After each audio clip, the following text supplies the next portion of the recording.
अर्चनीय वंदनीय सद्गुरुदेव, वंदनीय पुण्यात्माओं, भारतवर्ष संतों की भूमि कहा जाता है। इस पवित्र भूमि पर अनगिनत संतों, ऋषियों, महात्माओं, योगियों तथा देवी देवताओं का अवतरण हुआ है। हमारे पास विश्व का सबसे पौराणिक ग्रंथ, ऋषियों का अमृत वचन वेद है और वेदों का सार वेदांत है। वेदांत का मूल ज्ञान है प्रत्येक आत्मा मूल रूप से दिव्य है।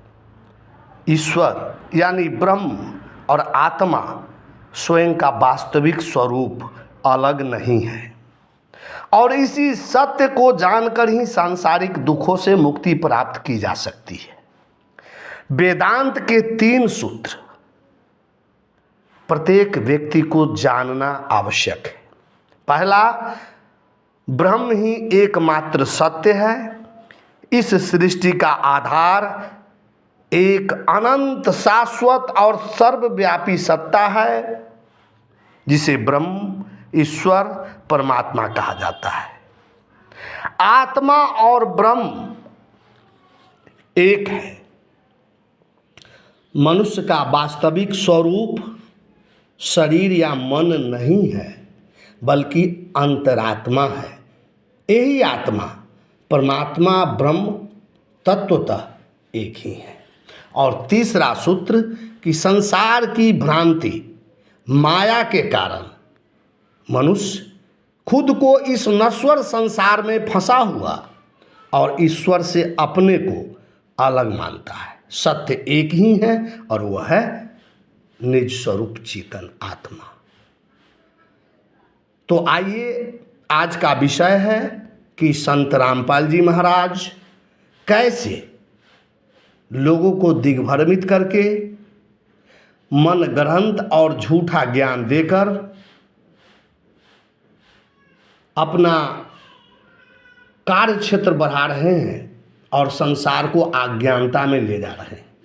संसार में कारण कार्य व्यवस्था है जो प्रकृति के अपने शाश्वत नियम है और प्रकृति के शाश्वत नियम का उल्लंघन हजारों भगवान, ईश्वर, ब्रह्म एवं महात्मा मिलकर नहीं कर सकते। जैसे आग का गुण है जलाना, उस आग में चाहे दुष्ट पड़े या संत, लैला मजनू की किताब हो या वेद शास्त्र, सभी जल जाएंगे। लेकिन कुछ संतों ने अपने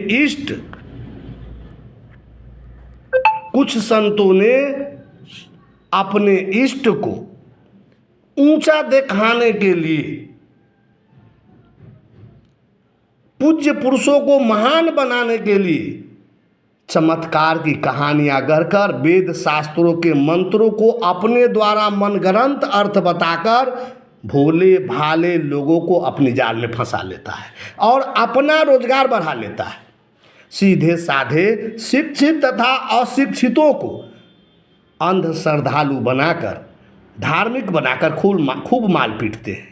वैसे संतों में मैंने संत रामपाल जी का कई वीडियो यूट्यूब पर तथा फेसबुक पर देखा, जिसमें श्रीमद् भागवत गीता, वेद, कुरान, बाइबिल के सूत्रों को गलत अर्थ बताकर अंध भक्तों को गुमराह करके जाल में फंसा लेते हैं।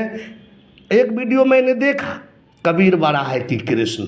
उस वीडियो में ऋग वेद के 10वें मंडल के 4थे सूक्त के 3रे मंत्र पर जो ईश्वर की महिमा और प्राकृतिक शक्ति, अग्नि, जल, पृथ्वी की प्रार्थना है, स्तुति है, मंत्र है कि शिशु न त्वा जन्यं वर्धन्ते माता विभर्ति सत्माना धन्नो अधि पर्वता यासी हर्यता सृष्टा पशु इव जिगीषसो, जिसका अर्थ होता है जिस प्रकार एक माता अपने प्रिय, जयशील या उत्तम बालक को बड़े स्नेह से पालती है और धारण करती है, वैसे ही पृथ्वी माता तुझे धारण करती है। हे विद्युत रूप अग्नि, तू बादलों से होती हुई नीचे की ओर आती है और बंधन से मुक्त पशु के समान बादलों के यानी जल पर विजय प्राप्त करती है। इस मंत्र का अर्थ संत रामपाल जी महाराज अंध भक्तों को अपने मन से मनगढ़ंत कर किस प्रकार जाल में फंसा लेते हैं। संत रामपाल जी महाराज इस मंत्र का अर्थ बताते हैं कि हे पूर्ण परमात्मा, जब आप बच्चे रूप में प्रकट होते हो तो आपको माता जन्म देकर पालन पोषण करके बड़ा नहीं करती, अर्थात पूर्ण परमात्मा का जन्म माता के गर्भ से नहीं होता। वास्तव में आप अपनी रचना शब्द शक्ति के द्वारा करते हो तथा भक्तों के दुख हरण हेतु निम्न लोकों को मनुष्य की तरह कर्म बंधन में बंधे प्राणी को काल से जीतने की इच्छा से आकर शास्त्र विधि अनुसार साधना द्वारा पूर्ण रूप से मुक्त कराते हो। फिर यजुर्वेद अध्याय 40 मंत्र 8 में अंध भक्तों को अपना मनगढ़ंत अर्थ बताते हैं कि वह पूर्ण परमात्मा, पूर्ण सर्वशक्तिमान, बिना नाड़ी के बीज से बने 5 तत्व के शरीर से रहित, छिद्र रहित, पवित्र, निष्पाप कबीर परमात्मा है। वह महाविद्वान है जिसका ज्ञान अच्छेद है, पापियों का तिरस्कार करने वाला, ब्रह्मांडों को रचने वाला, स्वयं प्रकट होने वाला, यानी पूर्ण परमात्मा कबीर है। संत रामपाल जी महाराज आप शास्त्रों को तोड़ मरोड़ कर मनगढ़ंत अर्थ बताते हैं। यह धर्म का धंधा बहुत दिन तक चलने वाला नहीं है, आज न कल पोल खुलेगा। अब भी चेत जाइए। यजुर्वेद के अध्याय 40 मंत्र 8 का ये जो मनगढ़ंत अर्थ रामपाल जी बतलाते हैं उसका वास्तविक अर्थ इस प्रकार है। वह परमात्मा सर्वव्यापी है, तेजस्वी है, देह रहित है, स्नायु रहित है एवं छिद्र रहित है। वह शुद्ध और निष्पाप है। वह क्रांतदर्शी, मनीषी अर्थात मन पर शासन करने वाला, सर्वजयी और स्वयं ही उत्पन्न होने वाला है। उसने अनादि काल से ही सबके लिए यथायुग साधना बनाई है। और 9वें मंत्र में बतलाया गया है कि जो लोग केवल असंभूति यानी बिखरने टूटने वाला की उपासना करते हैं, जैसे ये शरीर, उन्हीं प्रवृत्तियों में रमे रहते हैं, वो घोर अंधकार में घिर जाते हैं। और जो केवल संभूति यानी संगठन सृजन की उपासना करते हैं वे भी उसी प्रकार अंधकार में फंस जाते हैं।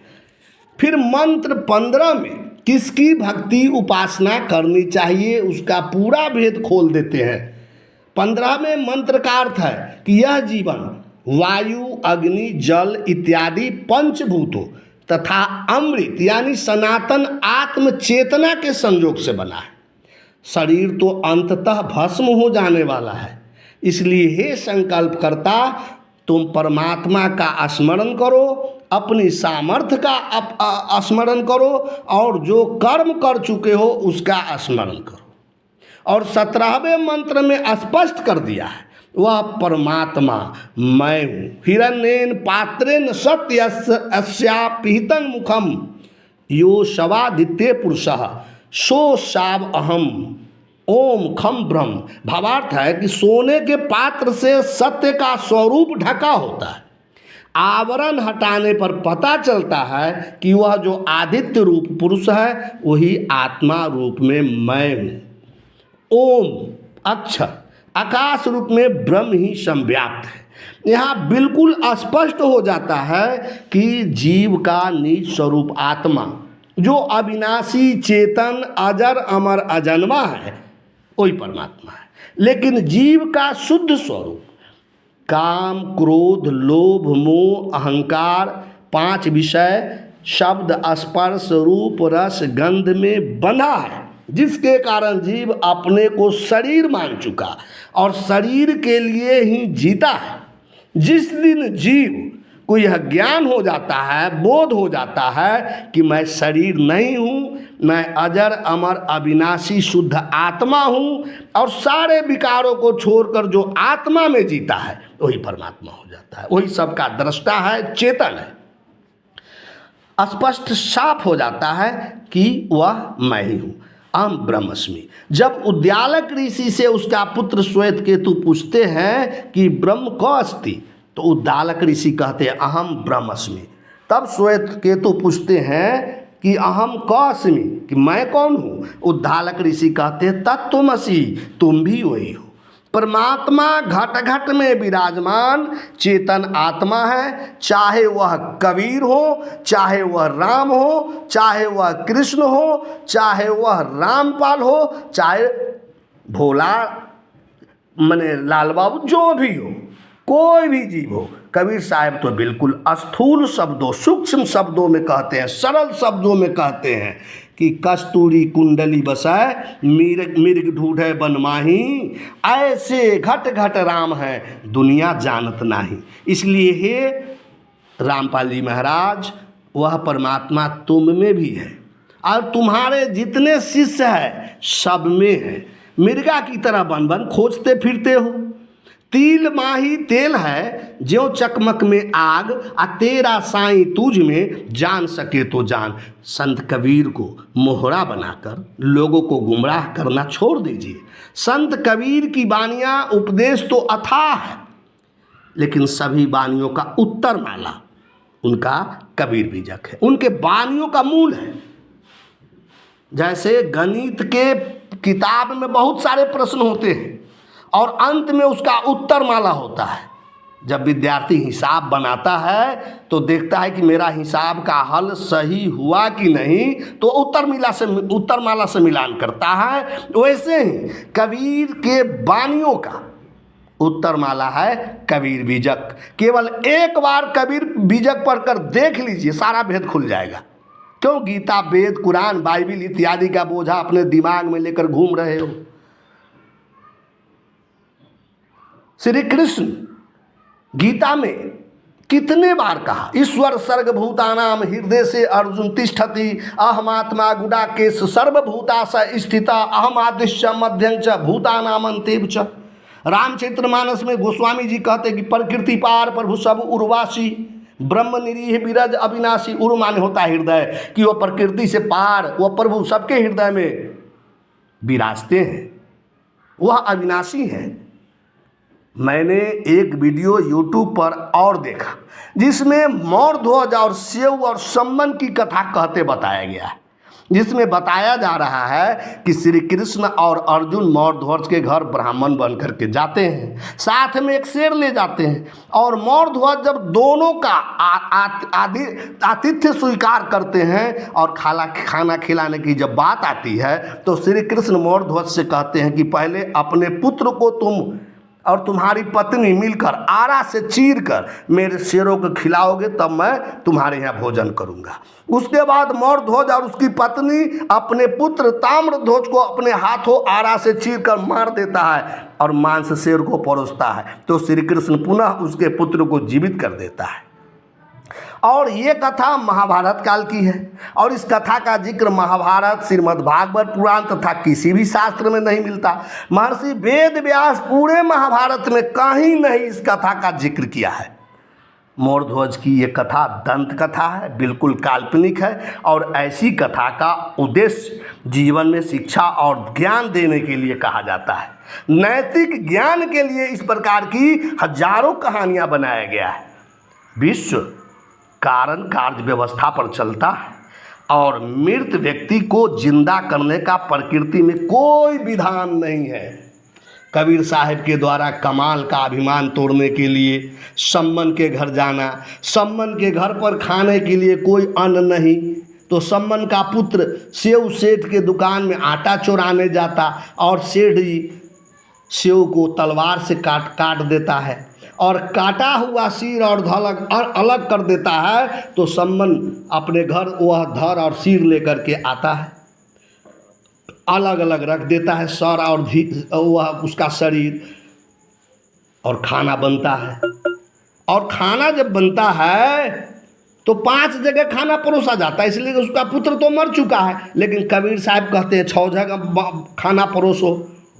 और जब 6 जगह खाना परोसा जाता है और कबीर साहब शिव को खाने के लिए पुकारता है, शिव का सिर अलग और शरीर अलग था, शरीर एक बार जुट जाता है और दौड़ते हुए खाना खाने आ जाता है, 5 लोगों के साथ खाने लगता है। कबीर साहब बोले चोरों और लुटेरों को सजा मिलती है, भक्तों को सजा थोड़ी मिलती। हद हो गया संत रामपाल जी महाराज। भक्त चोरी भी करेंगे तो सजा नहीं मिलेगा। इस बात की चर्चा संत कबीर अपने प्रमाणिक ग्रंथ बीजक में कहीं नहीं किया। कबीर ग्रंथावली में भी इस कथा का कोई जिक्र नहीं है। कबीर साहिब की अधिकांश रचना गुरु ग्रंथ साहिब में दर्ज है। गुरु ग्रंथ साहिब में भी इस घटना का कोई जिक्र नहीं किया गया है। कबीर साहिब जीवन पर्यंत चमत्कार, पाखंड, बायाडंबर का विरोध किया और उनके शिष्य रामपाल कबीर साहब को ही जादूगर बना दिया, मदारी का खेल दिखाने वाला बना दिया। संत रामपाल जी कहते हैं, सिकंदर लोधी कबीर साहब को जंजीर से बांधकर गहरे कुएं में फेंकवा दिया, खूनी हाथी के आगे फेंकवा दिया, उबलते तेल की कड़ाह में डाल दिया। 52 तरह की यातनाएं कबीर साहब को सिकंदर लोधी के द्वारा दिया गया। लेकिन कबीर साहब दैवीय शक्ति से कबीर साहब को कुछ नहीं हुआ। सिकंदर लोधी दिल्ली का सुल्तान बना 1589 में, और सुल्तान बनने के 5-7 वर्षों के बाद ही घटना घटी होगी मान लीजिए। तो कबीर साहब का जन्म 1398 में हुआ और कबीर साहब को 52 कसनी दी गई। उस समय कबीर साहब का उम्र लगभग 95 वर्ष का रहा होगा। मैं इस विषय पर क्या कहूँ। 95 वर्ष के बुजुर्ग को जंजीर में बांधने की आवश्यकता पड़ सकता है, खौलते तेल की कड़ाह में डाला जा सकता है। 95 वर्ष के बुजुर्ग को 1-2 लात मार दिया जाए तो काम तमाम हो जाएगा। सिकंदर लोधी के पास पकड़वाकर सदगुरु कबीर साहब को पंडित और मुल्ला भिजवाया था जरूर। इसका जिक्र गुरु ग्रंथ साहिब में भी किया गया है, कबीर ग्रंथावली में भी किया गया है। 52 कसनी की कोई जिक्र नहीं है। कबीर ग्रंथावली में भी 52 कसनी या खौलते तेल में डालने, जंजीर बांधकर कुएं में फेंकने की बात नहीं है। कबीर साहब को अपशब्द, बुरा शब्द कहकर जलाया जरूर गया था। शब्द से जलाया गया था, आग में रखकर नहीं जलाया गया था। लेकिन कबीर साहब पर उस शब्द का कोई असर नहीं हुआ। संत के ऊपर कहीं कोई असर होता है? हाथी के आगे बुजुर्ग कबीर साहब को सिकंदर लोधी क्रोधित होकर रख दिया था, लेकिन कबीर साहब में कोई हलचल नहीं देखकर हाथी कबीर साहब को कुछ नुकसान नहीं पहुंचाया। ये बात सत्य है। एक बार याद कर लीजिए, बिना गतिविधि के, बिना हलचल के, चाहे कुत्ता हो, बिल्ली हो, सियार हो, सांप हो, कोई भी आपको नुकसान नहीं पहुंचाता है।